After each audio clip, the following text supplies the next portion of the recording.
और यह सरकार जो दमनात्मक कार्रवाई कर रही है किसानों के साथ, ये अच्छा नहीं है। अगर आप किसानों का आंसू नहीं पोंछ सकते हैं तो उनके ऊपर आप जो है आंसू गैस के गोले छोड़ना बंद कीजिए, क्योंकि अगर वो आपका आंसू निकालने लगे ना, फिर आपका आंसू आपका दोस्त नहीं पोंछ पाएगा।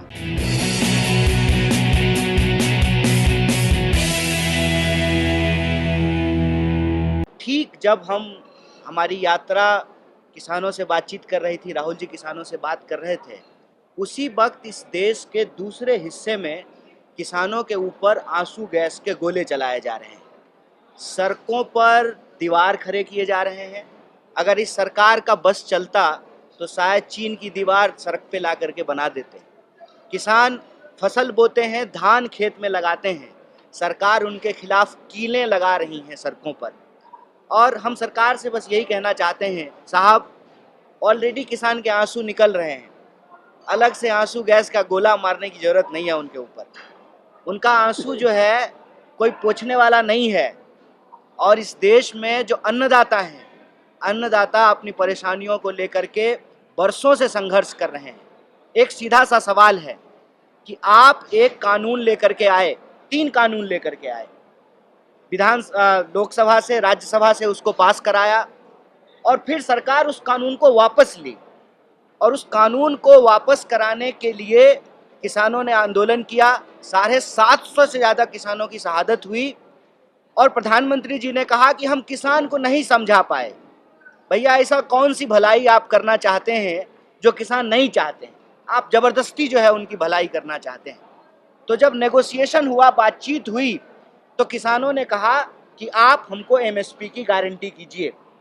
और उस नेगोशिएशन के बाद, सरकार के आश्वासन के बाद, बातचीत के बाद, किसान आंदोलन वापस लिए और इस उम्मीद में थे कि एमएसपी की गारंटी होगी, एमएसपी को कानूनी दर्जा मिलेगा और नए फसलों की भी, जहां पर एमएसपी से खरीद होती है, वहां अन्य फसलों को भी एमएसपी के तहत लाया जाएगा।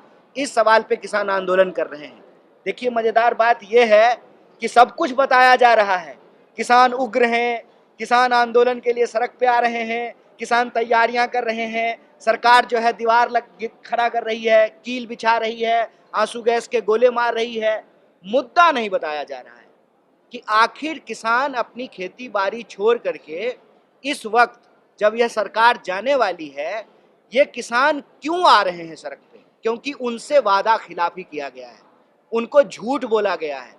जो वादा सरकार ने किया उसको पूरा नहीं किया है। वादा क्या था कि एमएसपी को कानूनी दर्जा दिया जाएगा और फसल की खरीद की गारंटी होगी। ये एक बात जो है वो देश की जनता को नहीं बताया जा रहा है। इसीलिए आपके माध्यम से भारत जोड़ो न्याय यात्रा के जो 5 न्याय हैं, युवा का न्याय, हिस्सेदारी का न्याय, नारी का न्याय, किसान का न्याय और श्रमिकों का न्याय, उसमें एक प्रमुख है किसान का न्याय। हम किसान की इस मांग के साथ खड़े हैं और आपको ये बताना चाहते हैं कि अगर इस देश में 14.5 लाख करोड़, याद रखिएगा, 14.5 लाख करोड़ चंदादाताओं का कर्जा माफ किया जा सकता है, तो अन्नदाताओं का भी कर्जा माफ करना पड़ेगा। अगर आप बड़े धन्ना सेठों को अपने मित्रों का कर्जा माफ कर सकते हैं, तो आपको किसान पुत्रों का भी कर्जा माफ करना पड़ेगा, क्योंकि अन्नदाताओं के बिना कोई देश नहीं चलता है। अगर आप कह रहे हैं कि जीडीपी बढ़ रही है, इकॉनमी बढ़ रही है, तो उसका एक हिस्सेदारी आपको इस देश के किसानों को भी देना पड़ेगा, क्योंकि ये सबसे बड़ी विडंबना है कि आज किसान का बच्चा किसान नहीं बनना चाहता है। इसलिए नहीं बनना चाहता है कि किसानों को अपनी ही काम के चलते, अपने ही पैसे के चलते, मजबूरी में, कर्ज के दबाव में, अपनी ही खेत में, अपने ही पेड़ पे जो है लटक करके फांसी देनी पड़ती है। और आपको सुनकर के आश्चर्य होगा कि 1 घंटे में 2 किसान आत्महत्या करते हैं देश के किसी न किसी कोने में। इसीलिए आप सबके माध्यम से भारत जोड़ो न्याय यात्रा किसान न्याय के पक्ष में खड़ी है, और यह सरकार जो दमनात्मक कार्रवाई कर रही है किसानों के साथ, ये अच्छा नहीं है। अगर आप किसानों का आंसू नहीं पोंछ सकते हैं तो उनके ऊपर आप जो है आंसू गैस के गोले छोड़ना बंद कीजिए, क्योंकि अगर वो आपका आंसू निकालने लगे ना, फिर आपका आंसू आपका दोस्त नहीं पोंछ पाएगा। बहुत बहुत धन्यवाद।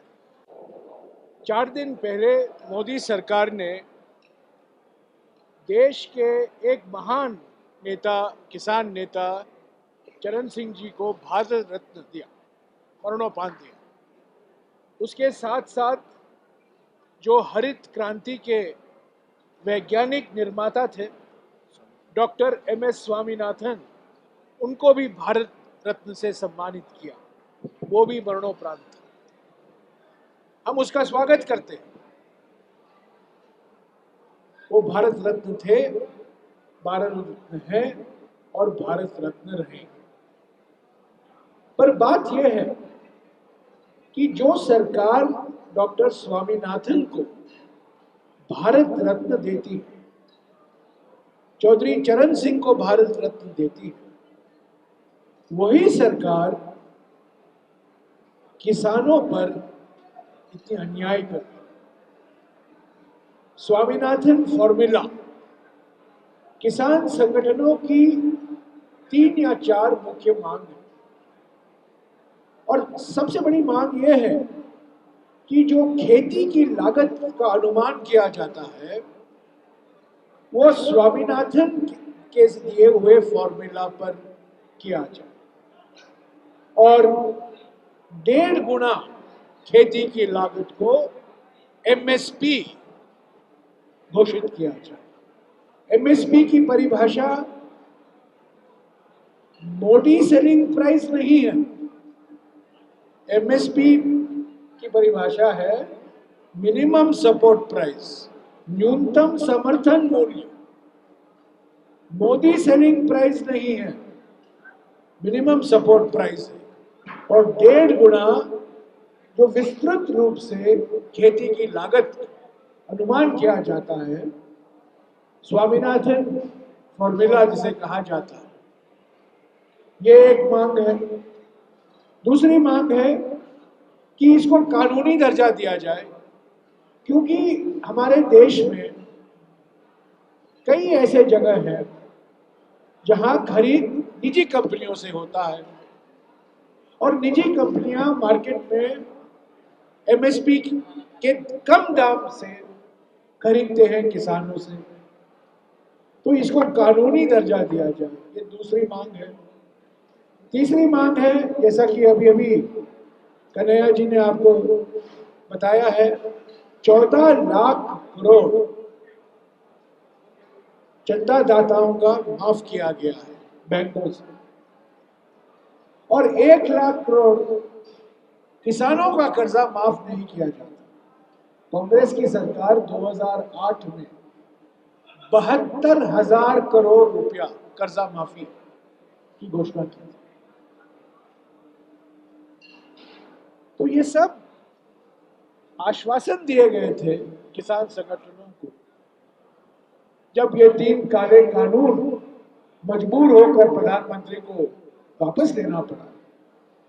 और आज संगठन यही मांग कर रहे हैं कि जो वादे आपने किए थे उसका क्या हो। पिछले कुछ सालों में इस देश में जो भी स्वतः स्फूर्त आंदोलन हुए बिना किसी पार्टी का, उस आंदोलन से निकले हुए लोग आज राहुल गांधी जी के साथ चल रहे हैं।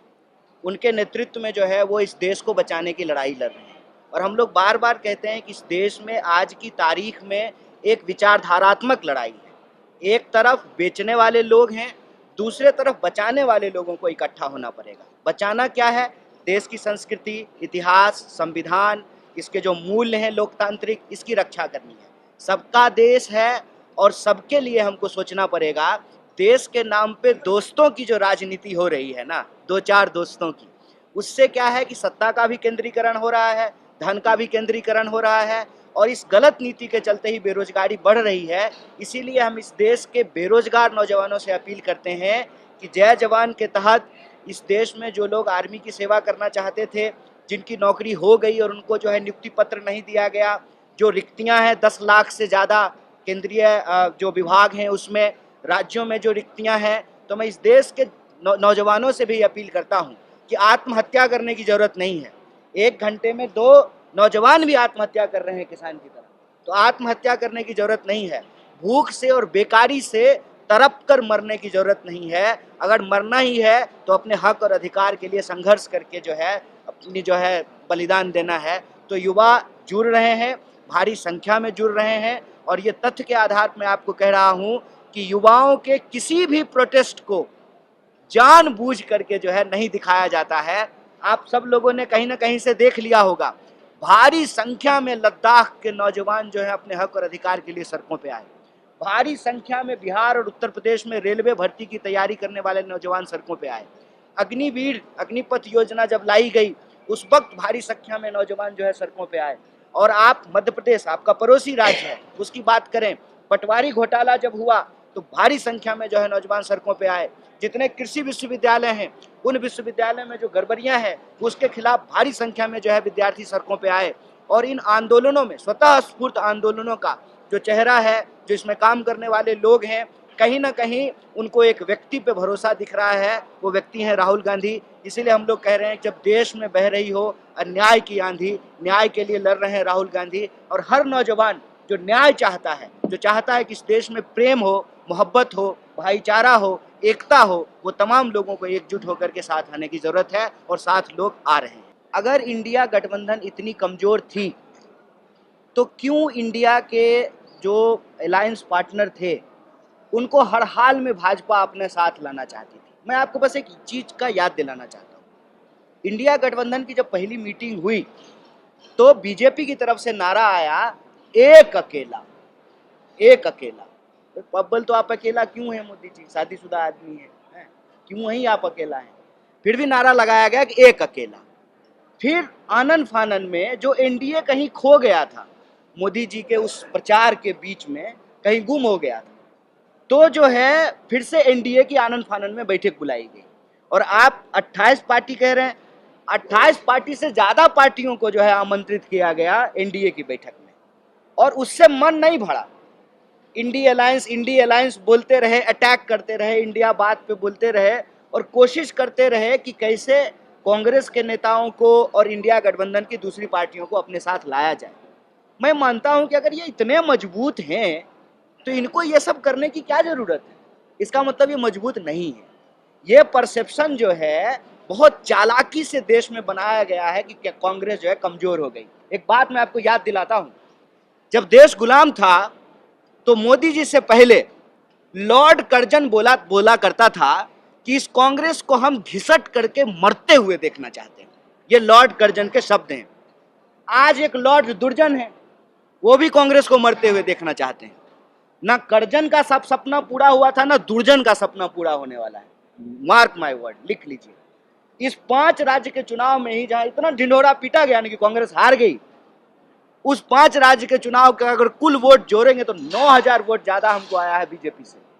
और राजस्थान में एक बाय इलेक्शन हुआ तुरंत मुख्यमंत्री बनने के बाद, और उस आदमी को मॉडल कोड ऑफ कंडक्ट का वायलेशन करके चुनाव चल रहा था और मंत्री बना दिया गया, वो चुनाव हार गई बीजेपी। अगर ये इतने मजबूत हैं तो चंद्राबाबू नायडू के पांव में क्यों लटके हुए हैं? जिस जयंत चौधरी को डंडों से पिटवाया किसान आंदोलन में, आज जो है चौधरी चरण सिंह जी को भारत रत्न दे रहे हैं और उनको अपने साथ ले रहे हैं। नीतीश कुमार को क्या क्या नहीं बोला, क्या नहीं बोला। व्यक्तिगत जो है चरित्र पे उंगली उठाई, घोटालेबाज कहा, मर्डरर कहा। और आज वो जो बीजेपी का नेता है, बीजेपी का प्रदेश अध्यक्ष, वो मुरेठा बांध करके घूम रहा था, अब जो है उनके बगल में शपथ ले रहा है। इतनी मजबूत है बीजेपी, ये सिर्फ झूठ बोलने में मजबूत है।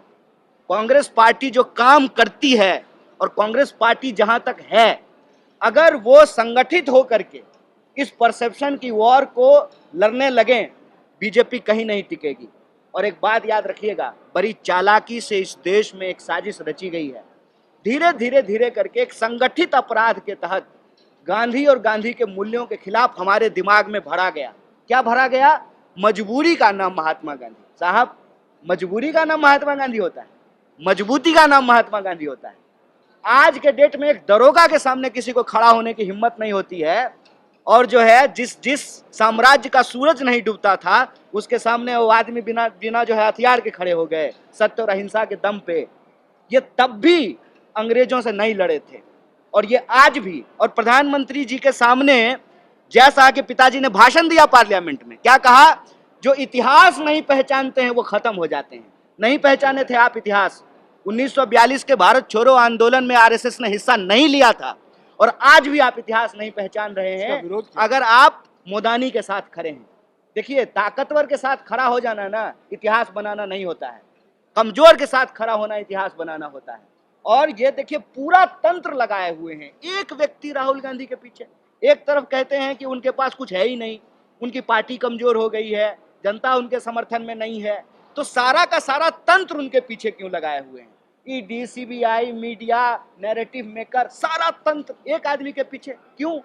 क्योंकि न्याय की ताकत होती है ना, कि अन्याय का अंधेरा कितना भी घना क्यों ना हो, एक दीपक से जो है ना उस अंधेरे का मुकाबला किया जा सकता है। मैं कह रहा हूं कि ये पूरी तरह से परसेप्शन मैनेजमेंट है कि कांग्रेस खत्म हो गई या कांग्रेस खत्म हुई। कांग्रेस के नेताओं को ले रहे हैं आप, बताइए, राज्यसभा दे रहे हैं, मंत्री बना रहे हैं। जिसको परिवारवादी कहते हुए मुंह नहीं थकता था प्रधानमंत्री का, उसको अपने मंत्रिमंडल में शामिल कराया है। ज्योतिरादित्य सिंधिया जब कांग्रेस में थे तो परिवारवादी थे और वहां जाकर के समाजवादी हो गए हैं। ये बेईमानी हमारे आंख के सामने हो रहा है। मैं कहता हूं, कांग्रेस जो है वो इस देश की पार्टी है। देश के लोग जब इससे दूर हो जाते हैं तो थोड़ा कमजोर हो जाती है। देश के लोगों को जब अपना हक और अधिकार याद आता है, इसमें शामिल होते हैं, तो ये मजबूत हो जाती है। कांग्रेस पार्टी का इतिहास, एक बात याद रखिएगा, किसी व्यक्ति का और किसी विचारधारा का इतिहास नहीं है। इस देश के आधुनिक इतिहास के साथ कांग्रेस का इतिहास कदम से कदम मिला के चलता है। बहुत धन्यवाद।